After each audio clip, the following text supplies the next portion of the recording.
Hi there, I'm Michelle the Painter from Berkshire Paint and Sip, and this is Paint and Sip at Home.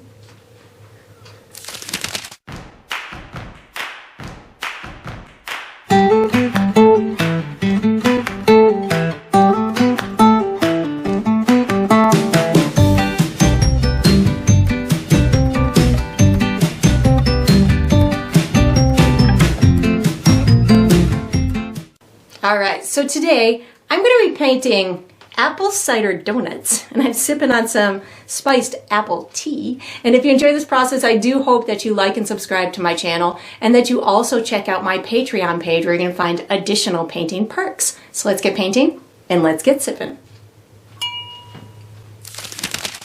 Alright, so for my materials today, I'm going to be using a stretched and primed 16 by 20 inch canvas. If you're painting along with me, you can certainly switch up the size, but that's what I'll be using. I'm going to be using acrylic paint today. My colors are titanium white, burnt umber, which I like to call brown, Mars black, raw sienna, and fire red. And of course you can switch up those colors if you like, but that's what I'll be using. For my tools today, I have a standard number 2 pencil that I'll be using for some drawing, and then I have 3 brushes from my personal brush line, which is Michelle the Painter brushes. I have a 3/4 inch wide flat bristle brush. I have a number 6 synthetic bright brush, and I have a number 4 synthetic round brush, and I will refer to these as small, medium, and large as we go through the painting process. And of course you can switch those up if you'd like to. If you're painting along with me, you'll probably want to have a cup of water for washing your brushes, as well as a paper towel for drying your brushes. And down below this video, in the video description, I will be providing you with a couple of additional resources that can help you throughout your painting process. One of them is a link where you can purchase the same exact paint kit that I'm using, from the same size and type of the canvas to the same types of paints and brushes and all the good stuff in between. So that's there. There's also a link where you can download a free image of the final painting. So you can print that and use it as visual reference as you go through the painting process. And there's also written step-by-step instructions down there for you as well. And that's all we're going to need today. Alright, so what we're going to do for the first step is we're going to be painting our background. I'm going to be using my large bristle brush to paint, but I'm going to use my medium brush to mix a custom color. So what I'm going to be doing is I'm just going to be going for something nice, light, and neutral, because I just need some kind of background that's going to support and complement my focal point, which is my donuts and my apples. So I'm just going to go for a nice light tan that's lighter at the top and darker at the bottom. So I have pre-mixed my color. I'm just going to be using white and brown. So this is the color that I'm going for here. How I got to that was about equal parts of white and brown, and I just mixed them together. You can have really whatever kind of background color that you want. Again, I'm just going for something kind of light and on the neutral side so it doesn't steal the show away from my focal point. So once you've got the color that you want, what I'm going to be doing is I'm going to be using my large brush.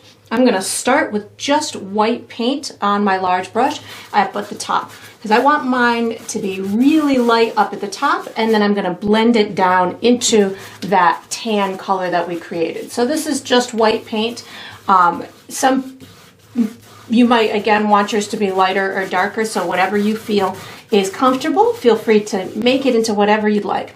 Now I'm about, I would say, a quarter of the way down my canvas. Now what I'm going to do is I'm going to pick up my tan plus white on my brush, about equal parts of both on my brush, and this is going to help me to create a gradient moving down my canvas. So I put both colors on my brush in through there, and then what I do is I blend it up into that white area. So this is going to give me a nice gradual gradient going down my canvas. Most of this background is going to be covered by our apples and our donuts. So again, you don't really have to worry about a perfect blend or anything like that. I picked back up, dropped some white paint there.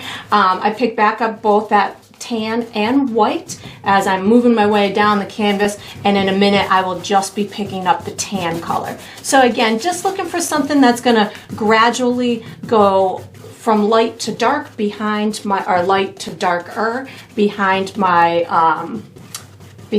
objects. So by the time it gets down here, it's got some nice gradual darkness to it. So I just picked up just the tan on my dirty brush, and again I'm going to do the same thing where I put it on in through here, and then I'll blend it back up into that previous section. So that helps me to, again, get them to blend nicely. I don't need it to be perfect at this point because, again, most of this is going to be hidden with the objects on the painting, but it allows me to get a nice believable and realistic type of background. And then I'm just going to pick up my tan again down at the bottom, and then I will let mine dry, and I may decide to do a second coat on it. I don't feel like I most likely won't, but if you want to, if you missed any spots, you'll notice them as they dry, and then of course you can touch that up, and then you could also paint the edges or the sides of the canvas, and then we will be using our pencil for the next step. So once you've got this done,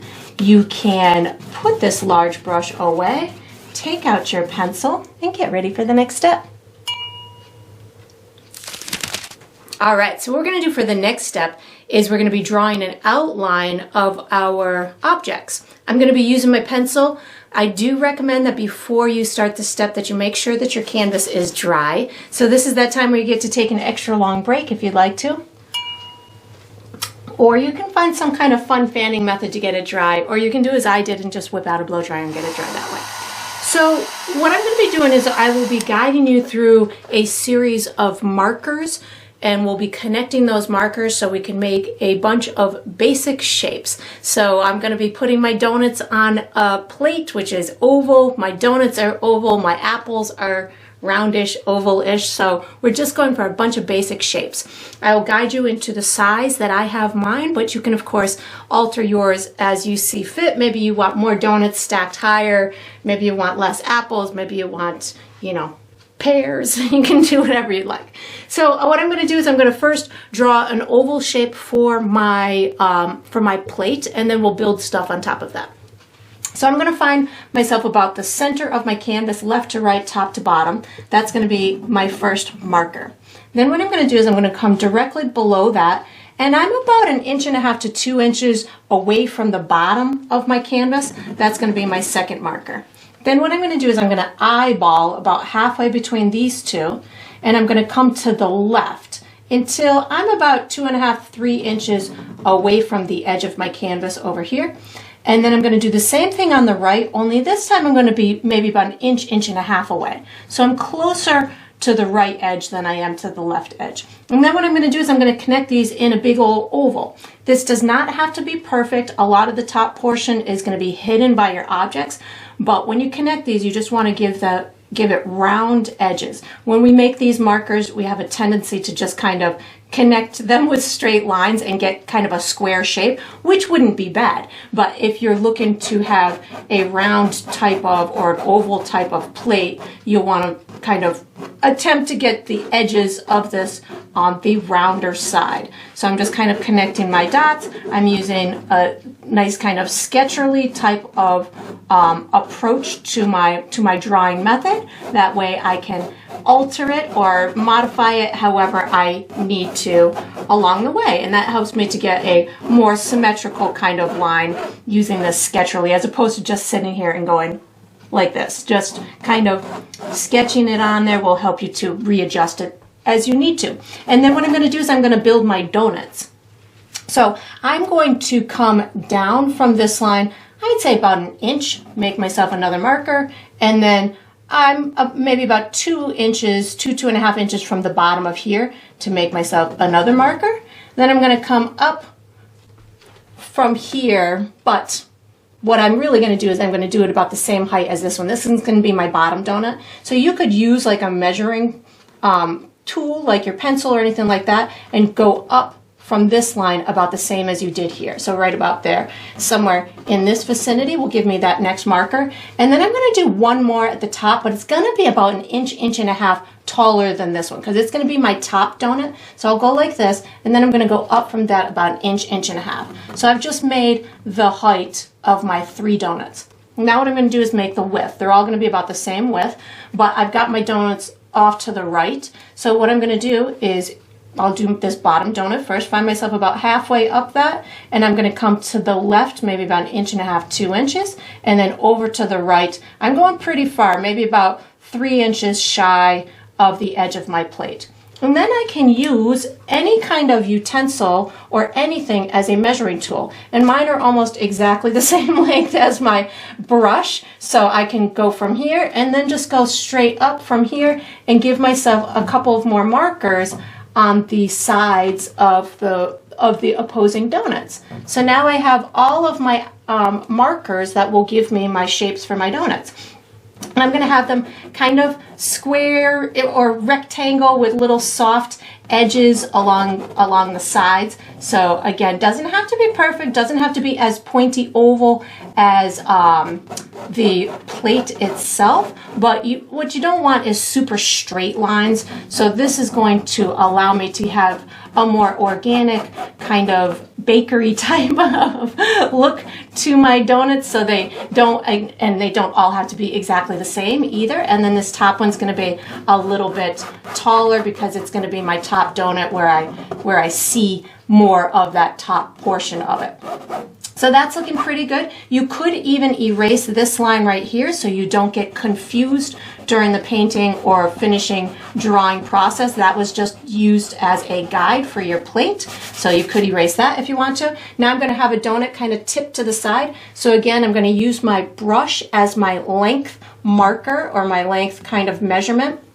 So however long this is, I'm going to put it somewhere in this vicinity. I want it to kind of lean against the corner up in through here, so I'm going to be somewhere in through there and then maybe somewhere down here at the bottom. And then I want it to be the same width as my top donut, not my side donuts, because I want to be able to see part of the top of it as well. So I'll just measure however wide I did that, come about in the center between these two markers and give myself the top and the bottom markers of that, and then I'll create a similar shape to what I did up here. So just bringing this kind of in a soft rectangular oval type of a shape in through here, and then just connecting my markers. So you might have little gaps in between there, which is great. It's going to make it look more realistic.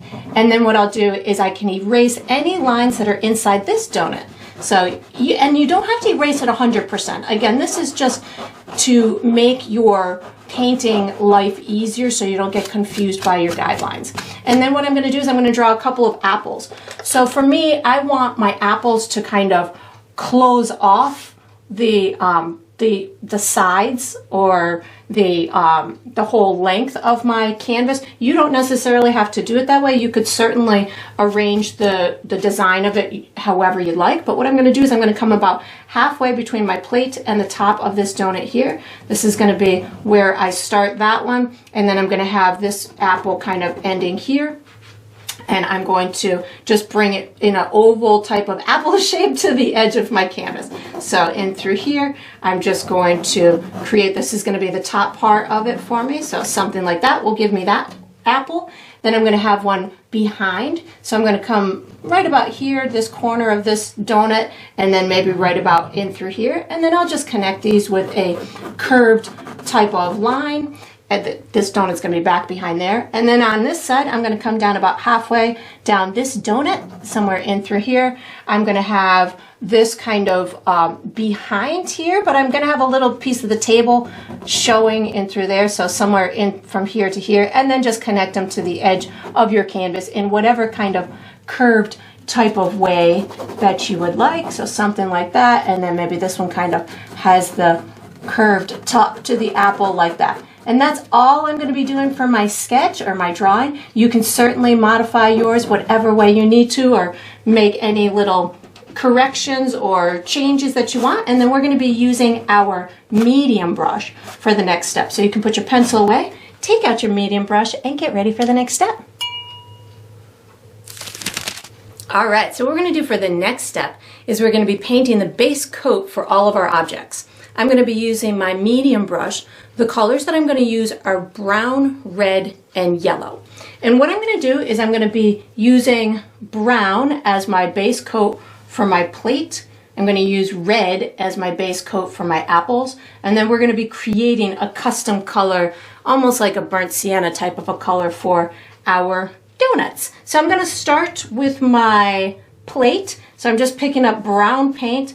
I know that this is going to be the base coat, so I'm not terribly concerned about it being perfect at this point. Really what I'm looking to do is just have a place to start. So this is the color that I'm choosing because I'm going to have a nice dark plate to occupy my setting. So I'm opting to go for this brown for the base coat. When I get to the edges or around near my donut, I am going to just kind of slow down just a little bit so I can have a little bit of a cleaner edge. But again, if it's not as perfect as I had hoped it to be, I'm not concerned because we've got so much to go. We have so many things to do to get this painting to be finished, so you don't have to be terribly concerned about anything being perfect at this point in time.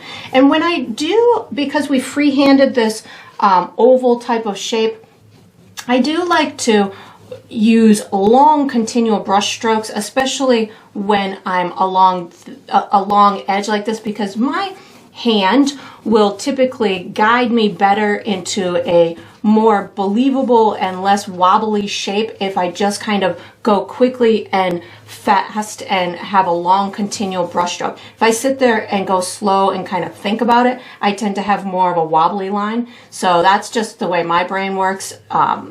Maybe yours works differently, and you can slow down a little bit more. Maybe around the shorter corners you slow down a little bit, but when I go to do those longer, more continual lines, the kind of the faster I go and the more continual of a brush stroke I give it, the more apt I am to have a straighter line. So then what I'm going to do is I'm going to wash and dry my brush, and I'm going to hit my apples next. So I'm going to be using just red paint to get these apples on. And again, no need to go for a perfect coat. I'm just bringing it all the way into the edges of my donuts. You will be able to see through red paint, so you can paint right over your pencil mark during or where you have apples that are crossing over one another.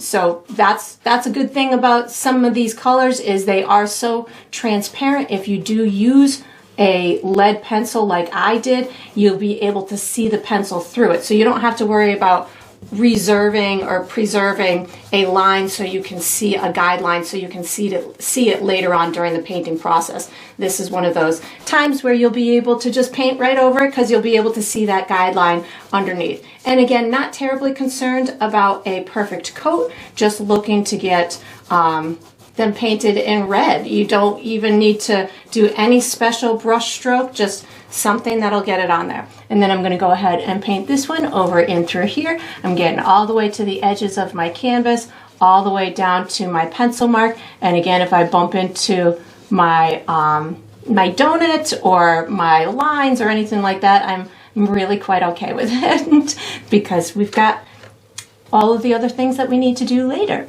And you can certainly have your apples whatever shape you want. There's large apples and small apples and yellow apples and green apples and polka dotted apples. So make them as big or as small as you want. From where I come from, we definitely have a wide variety of apples, and they come in different shapes and colors and all that good stuff. So feel free to have fun with that. So I'm going to wash and dry my brush. I'm going to make myself a custom color for the base coat of my donuts. So I'm going to go for like a burnt sienna type of a rusty color. I have pre-mixed it so you can see where I'm headed. How I got to that is about equal parts of red, yellow, and brown. And then I just spun it together. And whatever happens, you can always adjust it. So if it's too red, like that looks a little bit too red for me, I just add a little bit more yellow into it. If it was too brown, I could add a little bit more red and yellow to it. And you just adjust it until you're enjoying the color of it. And this is looking pretty good to me. So what I'm going to do is I'm going to use this as my base coat for all of my donuts. And again, I don't need it to be perfect. I am going to, when I get around the edges, I know that my plate is going to be sitting behind my donut, so I can definitely overlap the donut on top of the plate a little bit, so that way I don't have an area that is unpainted between the donut and the plate. And then I'm just going to go ahead and get my next section colored in here, and I'm noticing that I can see right through my paint, so I'm safe to just paint right over that guideline because I'll be able to see it as I go through the painting process. So again, just like we were doing with the red paint, it's okay to just go right up and over that guideline because you'll be able to see it. And you'll probably notice that it'll be a little bit streaky because this is just the first layer of it. We'll be able to, when we add those additional layers, that streakiness will go away. We're going to be adding tons of texture and stuff to especially to these donuts. We'll add texture to the donuts, we'll add shine to our plate, and we'll add some nice coloration and shine to our apples as well. But the donuts are going to get a ton of texture. So especially on these, if you're seeing your paint stroke and you're not digging it, it's awesome. It doesn't matter at this point because that will disappear with all the texture that we're going to put. So once you've got this done and you've got these base coats for all of your objects, we are going to be using this same brush for the next step. So once you've got this done, and again, I'm kind of making sure that I've got the entire area painted, making sure it's, you know, overlapping maybe a little bit into the plate or a little bit into the apples, just so there's no visible gaps between them. That's really my main goal at this point. And then I will wash and dry this medium brush and get ready for the next step. All right, so what we're going to do for the next step is we're going to be painting shadows underneath our objects, and we're going to finish our plate. I'm going to be using my medium brush. The colors I'm using are black, brown, my rust color, and my tan color. And what I'm going to do is I'm going to go for my shadows first. So I'm going to be adding just a little bit of a shadow underneath these two apples, underneath my plate in through here. Then I'll be adding little shadows underneath these donuts in through here. And then I'm going to, well, this shadow is behind the donut. That's the surface of the plate behind there, or somewhere in through there. And then I'm going to be just finishing up my plate with a nice kind of second layer and a little bit of a contour highlight. So I'm going to start with my shadows first. I'm going to put a little bit of black and brown on my medium brush. I don't know if I said I was using my medium brush, but that's the size I'm using. I'm going to start with my apples first. So what I'm going to do is I'm going to scoot this dark color right up underneath those apples. You can even touch the apple. Don't be afraid to touch that apple a little bit because you're going to be putting a shadow at the bottom of it later anyways. So I put that paint in there, and then I just wipe my brush off a little bit on my paper towel, and then I'm just going to fade this out into the neighboring floor color, or whatever surface this is that the objects are sitting on. And if you bump into your plate a little bit, that's okay, because you'll be we're going to be finishing that plate up in a minute. And if you needed to, you could pick up some of your base tan color as well. So I'm going to go ahead and do the other one with a little bit of brown and black on my brush at the same time. And I like to use brown and black because my brown seems to be translucent or transparent,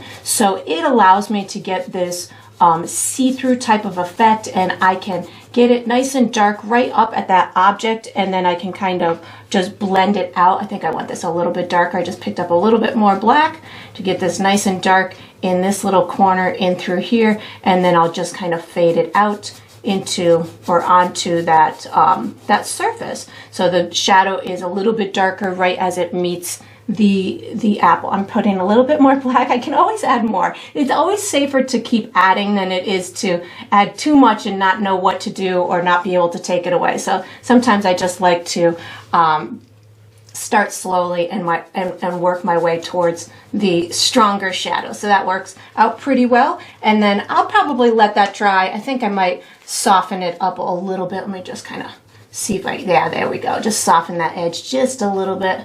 There we go, before I go on to the next one. All right, so now I'm going to pick up more black and brown on my brush. I'm going to do the same thing for this one. Only this one I want to look a little bit disconnected from the plate.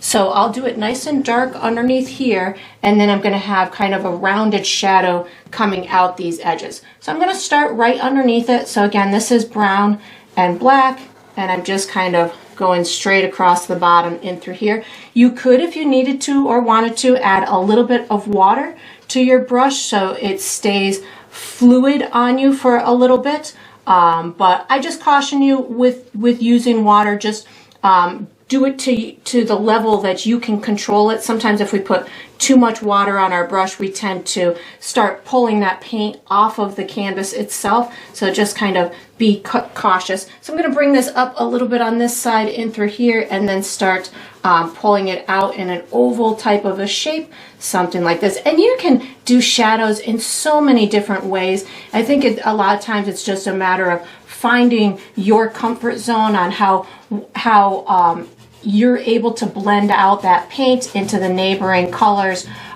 what intensity you like your shadows to be at. So it's really shadows are kind of one of those aspects that become something that you develop your own personal process on. Once you get the general gist of it, sometimes we just we work with our own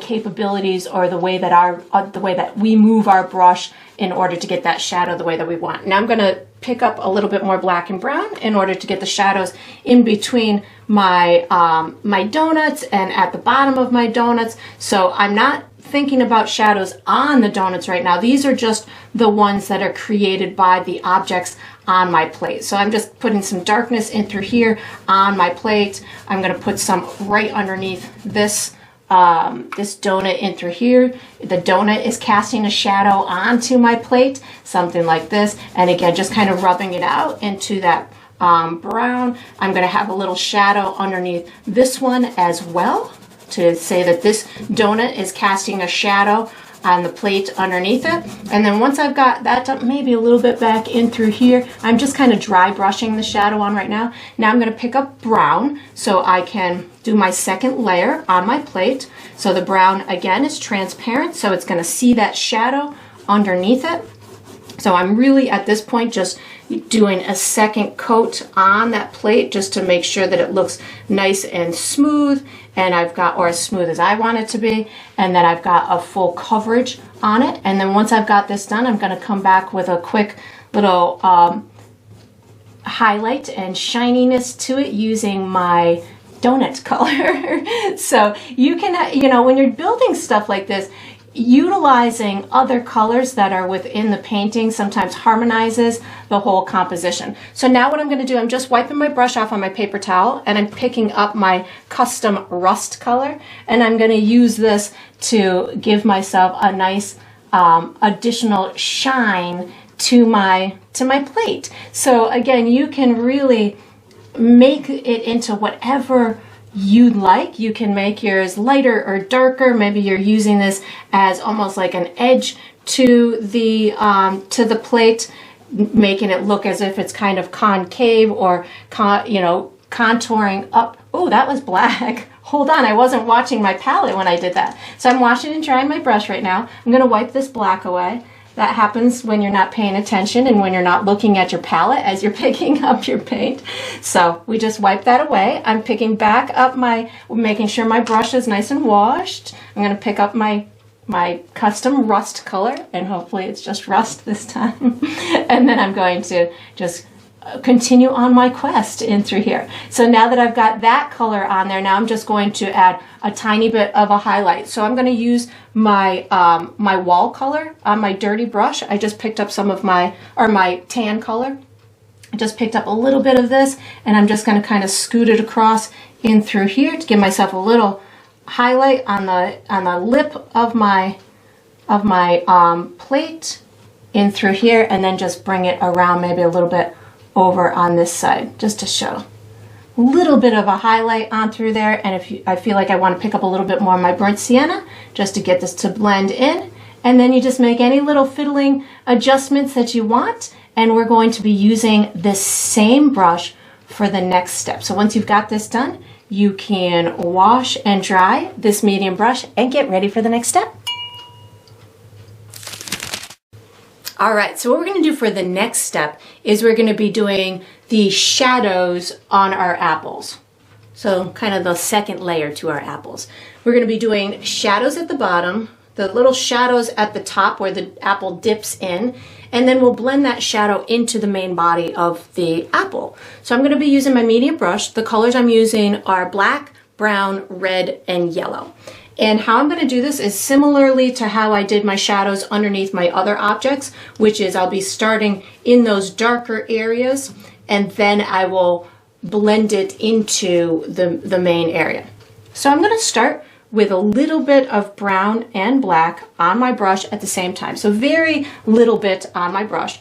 I'm going to start in the areas that I feel are the darkest. So I feel like I'd have a real dark area in through here. So I'm going to just kind of tap in a real darkness in through there. As I'm building these shadows, especially on the back object, I have to keep in mind that this object is rounded. So I don't want this shadow to just, come jutting up. I want to make sure it kind of keeps the contour of that object that is sitting behind. So I'm just going to kind of rub it in this kind of curved type of manner. Didn't want to put that on there, but that's fine. Something like this, put this down in this little crevice, and then again, just kind of making sure I feel like it's still in that curved type of way. So I'm going to do the same thing down in through here, but I want to make sure I don't go all the way black because then it would blend too much in with the floor itself, but I still want it pretty dark. So I have brown with a little bit of black on my brush so I can make sure that I've got a nice darkness down at the bottom of my apple, but not too dark. I think I need it just a little bit so I don't see that line too much. Yeah, that looks better. Just so it looks like the bottom of that apple really contours under itself. So that's looking pretty good. And apples don't have to have smooth gradients because they come in different bumpinesses and all kinds of other, they don't have to always be super smooth. I'm going to put the little dip in the top of the apple. So again, just a little bit of black and brown on my brush. I'm going to have a little bit of a dip up in through here, and I'm going to have it the darkest where I feel it would dip in the most, and then I can just wipe my brush off and kind of get it to fade up into the side of the apple as it kind of comes out like that. This one over here, I'm not going to have much, maybe just a little tiny bit up at the top. I'm going to have my stem coming out right at the top of that one. I'm going to travel over here. So I've got brown with a tiny bit of black on my brush to get the darkest stuff down at the bottom. So in through here, picking up a little bit more brown so I can get this to fade up. And again, I want it to look dark at the bottom, but that's going to give me the best believable look to it, that it is in fact contoured and curved under. So I don't fear the darkness. I know that as we begin to learn how to paint, sometimes it can be scary to go that dark, but don't be afraid of it. Don't be afraid of the dark. It only makes your paintings look better when you've got the high contrast to it. That will make it look nice and realistic. I'm going to add this little shadowy area up in through here, something like this. Now what I'm going to do is I'm going to start picking up red without washing my brush. So I want the shadow to blend into the apple itself. So I'm going to be switching back and forth between my red and my yellow in a minute. But right now, just starting with a little bit of red on my dirty brush so I can get a transition from the dark bottom of the apple to the top part of the apple. And you'll notice I'm using a couple of different brush strokes. I might be swirling it. I might be kind of using a curve or like a straighter brush stroke. Again, the apples can have different textural type of looks to them because of the color pattern. So you can get away with using a couple of different brush strokes. Now what I'm going to do without washing my brush is I'm picking up a little bit of red and yellow on my brush. I'm going to use this up at the tops of the apples. And if you're going about this and at this point you still are seeing a lot of black or a lot of brown coming off of your brush, you may want to consider washing your brush, because that way you'll be able to get these brighter notes up at the top. So again, this is just red and my yellow, and just a little bit of each of them just to get a little bit more of a vibrant tone towards the top of that apple. The yellow helps to make that red a little bit more vibrant as opposed to a dull type of red, especially when we start adding the highlights on top of it. This is going to help it look a little bit more luminescent as opposed to just a soft red. The yellow will help to bring out a little bit of the vibrancy. And then once you've got this step done, we're going to be using our small brush for the next step. And of course you could have all kinds of different marks and freckles and stuff on your apples. You can make them whatever you like. And then you could put this medium brush away, take out your small brush, and get ready for the next step. All right, so what we're going to do for the next step is we're going to finish our apples. I'm going to be using my small brush. The dominant colors that I'm going to be using are red, white, and some black for the stems, but I'll most likely also use a little bit of yellow, maybe a little bit of brown as well. So I guess I'm going to use all my colors. So what I'm going to do is I'm going to be looking to add a lighter area at the top side of my apples, in through here, and up in through here. I'm going to be adding stems to them, and then I'm also going to be adding a nice shiny highlight to them as well. So I'm using my smaller brush because I'm working on a smaller area. I'm going to start up at the top with a little bit of white and red on my brush at the same time to give me a nice highlight up at the top and fade it down into the darker region of the apple.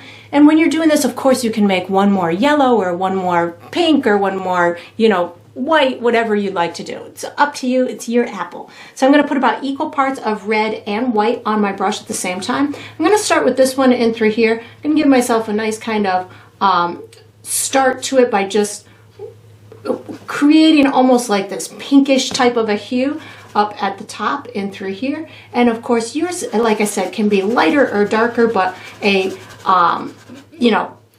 there's so many different variations of colors of apples. You can really have fun with it. I'm going a little bit more with my white and red just to get this as large of an area as I want up in through here, and I'm going to fade it down into the darker region. So as I'm fading it down into the darker region, what I like to do is just kind of keep picking up my red as I'm going down further into the darker area. If you wanted to have kind of like a softness or a glossiness to it, making it a little bit lighter up at the top is going to provide you with that shinier type of look to it, like it's reflecting or having a bigger, the light source is providing a larger effect on that particular object. So like when I go over towards this edge where it's meeting this inside part here, if I put a little bit more white on my brush, I have red and white, but I have the quantity of white is a little bit more than it was on the other areas. I can kind of get this top little rim or edge to be a bit brighter, and that's going to show more of an effect from that light source. And then I can just kind of keep illuminating or lightening up that area as much as I want it to be. Again, the lighter or brighter or the higher contrast that you have up towards the top of that apple is going to make the apple look shinier, and it's going to make that light source look a little bit more powerful. So once I've got that done, I'm going to go ahead and do that to all of them. So I'm using predominantly white and red, but if I want to, if my apple is turning too pink on me and I personally want it to look more of like a light red as opposed to a light pink type of a color, I could add a little bit of yellow to the equation, which I'm going to do so you can see what I'm talking about. So right now that's just red and white, but if I add a little bit of yellow to the equation, it's going to make it look less pink. And that's great because that's just going to give you little variations throughout the apple. I just picked up a little bit more yellow, and there's lots and lots of variations of apples. So again, you could even have like little polka dots and stuff on your apples because they can come in different varieties and in different color variations. So have fun with with changing or modifying that to be whatever you want. You could have dark spots and light spots throughout the entire apple, and it'll look realistic, provided that where the light source is of a lighter hue or tone than the bottom side or where the dark side of the apple is. So that's looking pretty good for me. I will be putting a shiny bit on it in a minute, but this is actually, I'm going to pick up a little bit more red on my brush just to get this to blend just a little bit more in through here. There, that's looking pretty good. And now I'm going to go over and do the same thing on the other apple. So red and white is where I'm starting. I'm going to have this have its bright area in through here and on this top side. And this is also the time where you're going to concentrate on getting rid of any evident pencil marks that you might still have looming around those edges. Like I've got some over on this edge that I'll make sure that I take care of. And then I want that inside portion of the apple to look pretty dark, so I'm just gonna get my lightness to be in through here up on the top side of that rounded object. I think I'm gonna pick up a little bit more red and yellow, so I'm just kind of flipping back and forth between red, yellow, and white to get these the highlight and the shape of my apple into play. I just picked up more yellow because I'm enjoying the color that it's creating on my apple. It's giving it a nice color. We have apples of all different colors where I come from, so this yellow hue is definitely working for me. And maybe just a touch more red as it's going inside that apple, coming on out. And you could, like I said, have it polka dotted. You could have it all kinds of fun colors. Maybe just a little bit more white up in through here, get this top area a little bit lighter. And again, I'll do my super highlight in a minute. I just am adding these lighter values to give it the shape right now. And wherever you feel that that apple is closest to your light source and or popping out to the viewer the most, that's where you're going to add the lighter areas. So I just added a little bit more white in through here so it pops out just a bit more to the viewer so it doesn't look so flat. And that's how I just kind of build that form on those objects to make them look as, round or protruding as much as I want them to. So now while that's setting a little bit, I'm going to add my stems. So I'm going to wipe my brush off on my paper towel, pick up a little bit of black, and I'm just going to have my stems coming out of these centers, which I've already kind of designated as the darkest areas in my apples. And you can have them coming out in different directions. I'm just going to kind of have mine curved with a little bump at the end of them because that's the way I see apples.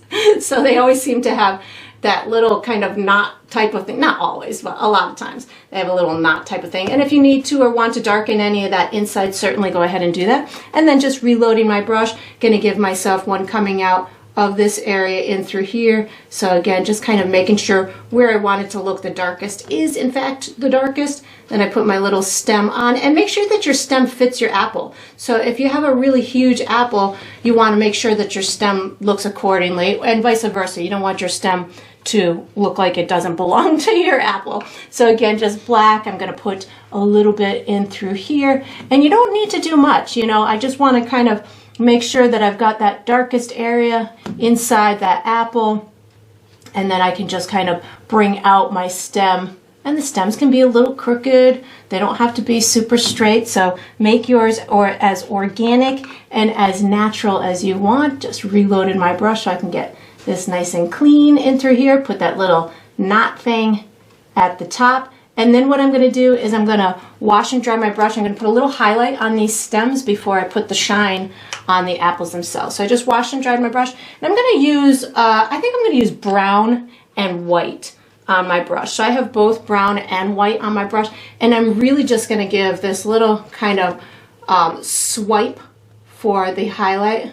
Something like that, just to give myself a little color, a little bit on that nubby part, and then just a little streak down the stem, and that's all I'm going to be doing for my detail on my stem. So not much going on in through there, but because I had those two colors on my brush at the same time, it provided me with a nice easy way to add a multi-toned effect. So I'm going to wash and dry my brush, and now I'm going to add a real bright highlight onto these apples. I'm just going to be using white paint, and I'm going to give it just kind of an area where I feel like it would be shining the most. So just kind of putting a little bit of white on there and just bringing it down kind of in a geometric type of a shape. A clean kind of shape is going to make it look like it's really just reflecting and it's shiny, and you know, you've got some great luminescent values. You don't have to put it in the same spot as I'm putting, and you might even want to wait for your apple to dry a little bit. Like right now I'm running through a little bit of a wet spot from underneath, so I might actually wait for this one to dry just a little bit more. I'm pulling a little bit more brightness over in through here, and you could even do like little spots elsewhere. Like if I wanted a little shine over here, I could just put a little kind of swipe of a light mark, and that's going to just give that natural bit of shininess to it. I'll go ahead over here and put a couple of shiny marks, so maybe one in through here, and then maybe we've got one up on this top side as well. And then you can make any little adjustments that you want, let it dry, see if there's any more bright spots that you want or colorful areas. If you want more red, put more red in. And then we're going to be using our large brush for the next step. So you can put your small brush away, take out your large brush, and get ready for the next step. All right, so what we're going to do for the next step is we're doing the second layer to our donuts. I'm going to be using my large brush. The colors that I'm going to use are black, brown, and my custom rust color that I used, maybe, and yellow. So what I'm in essence going to be doing is I'm going to be adding my shadowy or my darker areas, and then I'm going with my black, brown, and maybe some of my my rust color, and then I'm going to be using the yellow as a textural type of layer to the donuts. This is going to build this doughiness. I have a better word for it than that. It's going to build the textural doughiness to our donuts. So I'm going to start with my shadowy areas. Throughout this whole step, well, not the whole step, but the predominant part of this step, I'm going to be using a dotting or a stippling type of technique. I might be using a little bit of a dry brush rubbing technique in some areas, but whatever I use, I will be calling it out. So first, I'm going to start with all of my shadowy areas. So this is going to be between my donuts are going to have shadows. Between this donut and these donuts is going to have shadows, as well as the donut hole is going to have a shadow.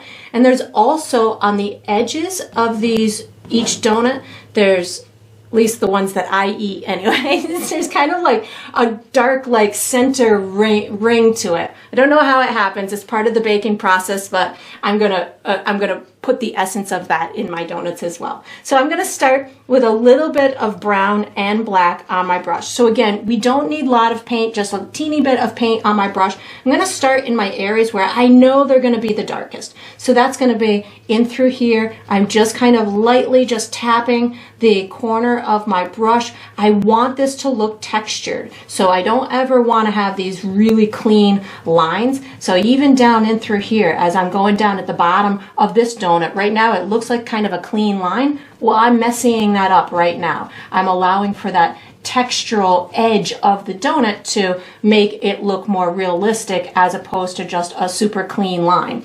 So I've got this in through here. And a lot of times when I'm doing these type of effects, I will let myself run out of paint on my brush. So that way I have like some areas that might be darker or have a little bit more paint on them or a little bit more texture. So I use the idea of running out of paint on my brush in order to amplify those effects. So right now I'm still just using the remnants. I might have a little tiny bit of a shadow on this one from here. I'll have a little bit of a shadow in between, and I keep kind of turning my brush wherever I feel that I've got the most paint on it. So that's going to help me through this process. I just kind of keep working with that. I'm going to have kind of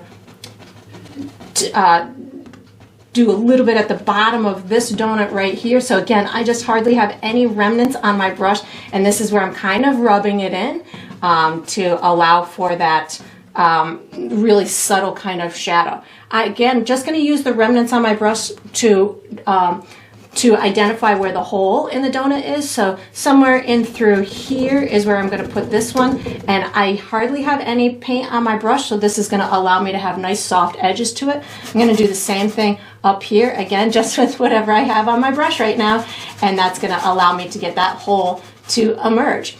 I'm really digging the lack of paint on my brush right now, so I'm going to utilize it to get those side stripes on it. So again, this is just going to be a real subtle effect that I'm just going to kind of scrub on here with the remnants that are on my brush. So this way it's not really powerful and doesn't have a lot of information to it. It's just going to allow for us to see some kind of that side dip in the donut.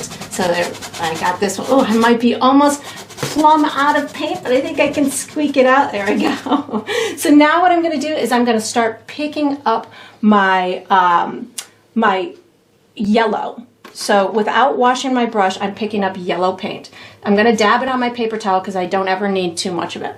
This is going to start my textural effect of my donut. So I know that this yellow is going to be see-through, so I'm going to allow it to do just that. I don't want it to be too heavy of a color. I just want it to start my process of creating texture on my donut. Even on my edges where the donut meets the plate, I can bring that out to just kind of soften up that edge, allowing myself to let it see everything that's underneath it, because it's a transparent or translucent color, but it's starting that textural effect. So I'm in essence kind of doing the whole donut, but not really heavy paint, not over painting it, just dotting it. So I just reloaded, and I'm going to start the next donut, and I'm going to do this to every single one of them. So where I want, in essence, the donut to be a little bit brighter, maybe that's where I start that textural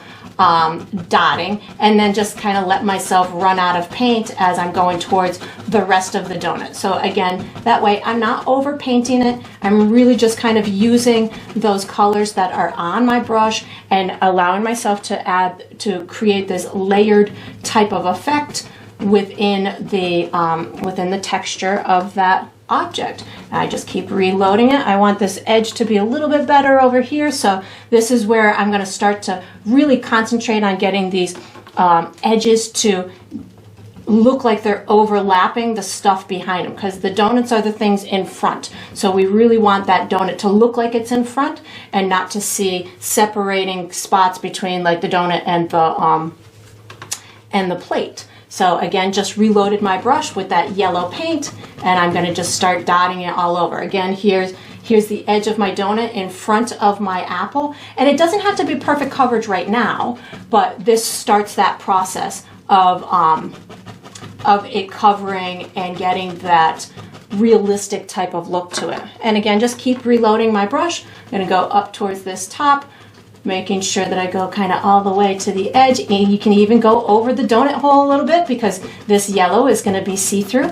And again, I'm just looking for that textural type of effect. And then I just have one more little donut to go, and then once I've got these done, I am still going to be using this brush for the next step. But again, I'm really concentrating on getting these edges to, you know, start overlapping their neighbors of whatever that may be, even if it's, you know, the background, just getting that little bit of an edge to start to emerge as soft and doughy or sugary. I guess these, I mean, so where I come from, these donuts are seasonal. They come out in the fall because all the apple orchards, well, there's tons of apple orchards around where I live, and this is like, people will line up for hours waiting for their apple cider donuts. So they come in different varieties, but the ones that I are a fan of have this like real sugary kind of crunch, almost like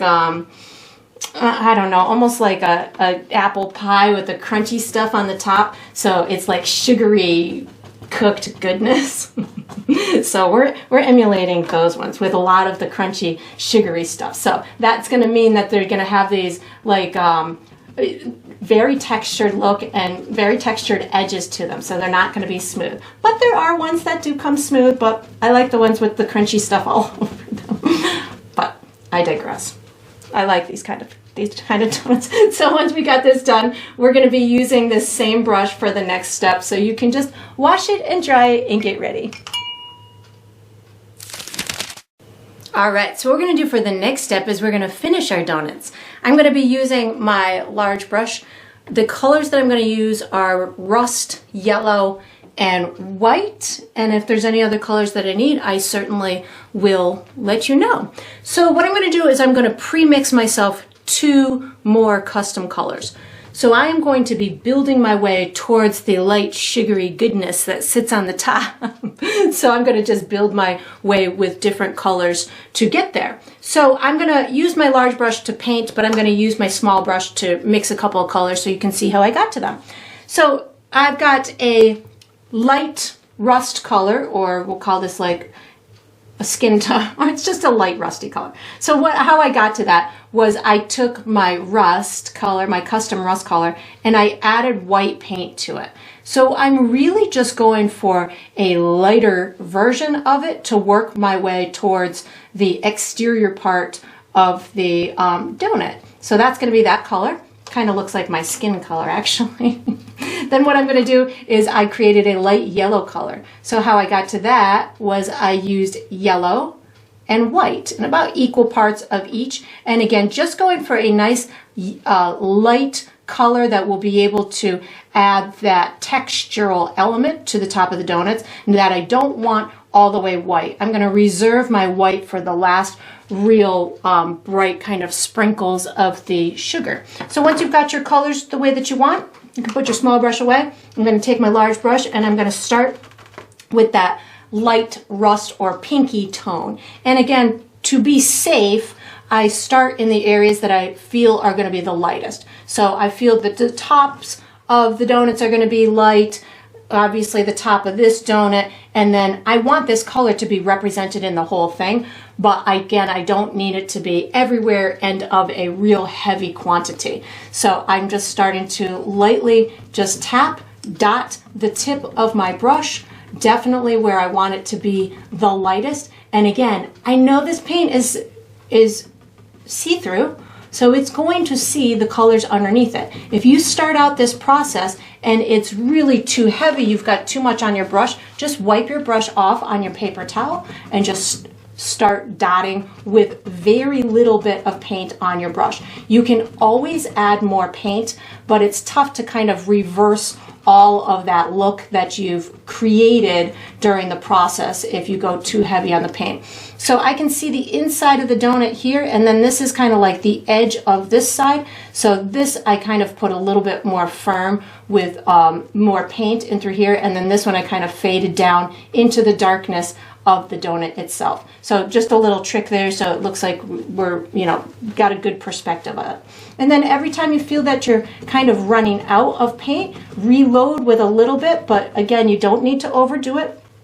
And I just am gonna continue to dot this as I go through the donut, again wiping my brush off to make sure that I don't have too much paint on my brush, but again concentrating on those edges where I want those to really kind of be on the softer side. And I am going to go over this dark area, but I don't need to do much, just a little bit to show that there's some of that sugary stuff on top of it, but not so much that it takes away from that appearance that, again, I tried so hard to create. So again, just reloading my brush, and when I reload, I wipe it off on my paper towel because, again, I'd rather be safe and have to add more paint than to feel like I've put too much paint on my painting and then have trouble reversing it. And again, I know that this is covering the donut, so I just want to make sure that even in the darker areas, if you just tap your brush really lightly and just get yourself little tiny speckles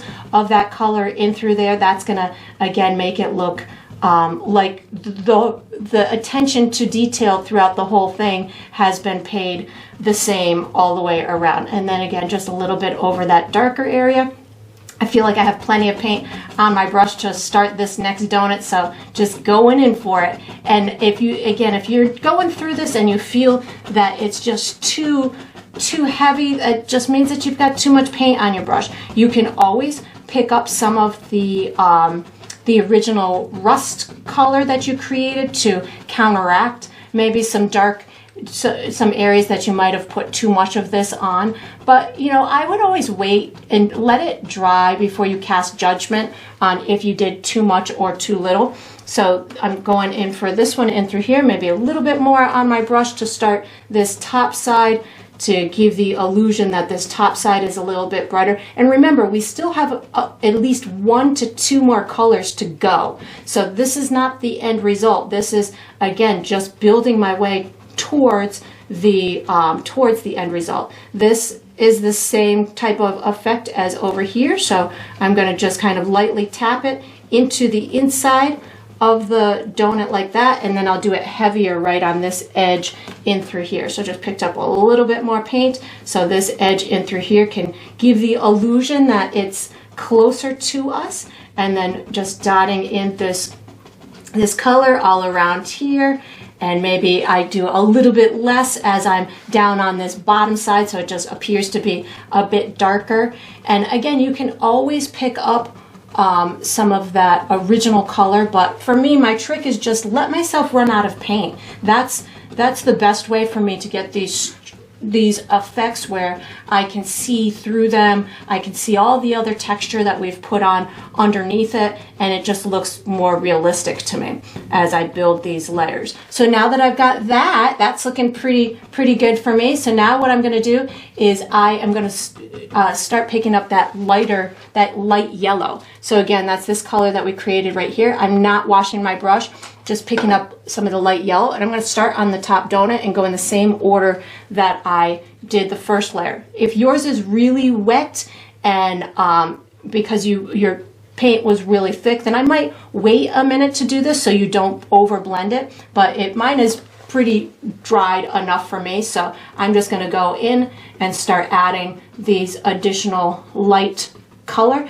And for me, as I'm adding these lighter colors, I'm going to be taking up less real estate. And what I mean by that is all the area that I just did with that light rust color, I'm watching that, but I'm not going to cover the whole thing. I'm going to cover less area on the donut with this yellowy color. And it'll be predominantly this light yellow. It'll be predominantly up at the top. And again, just making sure that I cover up all of my pencil marks and that the edges of the donuts cover whatever object that they are sitting in front of. So this is the time where I'm really paying attention to those kind of details. If you want it to look like it's kind of over the edge, again, just make that top a little bit brighter. And again, we're going to go in for the white in a minute, but right now, just making sure I've got the dimension that I want. I'm just adding these little bits of sugary things over here on the side and just making sure that I've got as much as I want, maybe just a teeny tiny bit down in through here. And you can see I did way more at the top than I'm doing coming down this side and through here. And then on, say, this one, maybe I go heavier over here on this right hand side where I feel like it might be popping out to the viewer a little bit more or catching a little bit more of the light, because this donut might be casting a bit of a shadow on it. So again, just as I'm doing this, I'm mindful that I'm not going as heavy as I did with the previous color, but I am making sure that I catch these edges. And if there's any areas that I do feel that I want a little extra bits of sugar, I just kind of pop it in there. I'm going to go down to the next one. So again, just reloading my brush. There's a bit much on my brush, so I just wiped it off on my paper towel, and then just tapping lightly tapping this brightness over on this right edge, along the edge that I feel is popping out the most to the viewer, in through here, and then just letting myself run out of paint or wiping it off on my paper towel, whichever comes first, so I can control that quantity. And then I'll go do the same for the last one over here, and then we'll just add some bright little highlights and maybe some crumbs on our plate, and then we'll be done. I'm feeling like this is so delicious. I would like to have some of these cookies right now. I can guarantee you in the next couple weeks though, I will be farm hopping looking for some of these delicious cookies. They usually come out, I would say, like the tail end of August into September, and I definitely go hunting for them. And I always have too many in my house. By the time the season's over, it's like, oh no, what am I going to do with all of these cookies? But they do miraculously find a way to disappear from my house. So again, just kind of tapping really with the tip of my brush, hardly any paint on my brush. I want this edge to be a little bit firmer. And you can see this was a building process. I wanted to build it in these gradual layers with these progressive colors, so it looked really textured and has a realistic look to it. So if I hang it in my kitchen, all I want to do is eat these donuts. I might have called them cookies. They're not cookies, they're donuts. But if I hang it in my kitchen, I know that I'll want to have more. Maybe I'll make some of these someday. Anyways, so now that I've got that, I'm just going to, without washing my brush, I'm picking up white, and I'm going in for some bright highlights right at the tips. Just little tiny polka dots of the bright white stuff. Just itty bitty bits. I don't need much at all of this white, but I definitely want some in order to just give that final little dimensional element to it. That bright white, and I always reserve it, most of the time, reserve it for last, so I don't use it too soon and go too light too fast. And that's the way that I can build these dimensional elements and have success in getting them to look 3D, because I am cautious and consciously avoiding using that bright white until the end. And I use it sparingly so it doesn't take over. It doesn't overpower the painting. It's just used when it's needed to provide the optimal effect that it can. If you use it too soon or you make things too conversely light near it, it won't have the same impact that you want it to. And then I'll just hit this little guy up and through here, just leaving a lot of the other colors around it, just using this white as that final kind of push for that bright sugary edge to it, that nice crunchiness that I am kind of salivating over right now.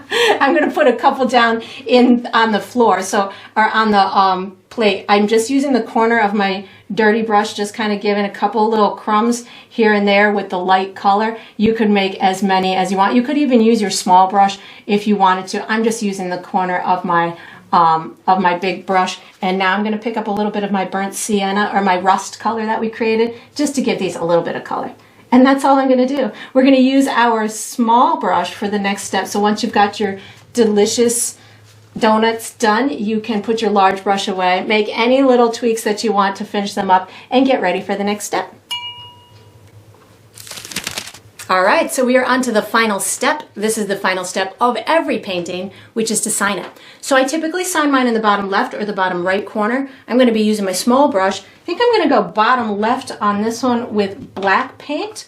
So I like to use or sign my paintings with my initials, but you could certainly sign yours with your first name or the date or a symbol or whatever you want for your identifying mark to be is totally fine, because it's your painting and you get to sign it however you would like. And that's going to conclude this painting. I hope you enjoyed the process. I hope you painted yourself a really fun edible image that makes you want to go out and have some donuts and fruit. And I look forward to painting and sipping with you again sometime.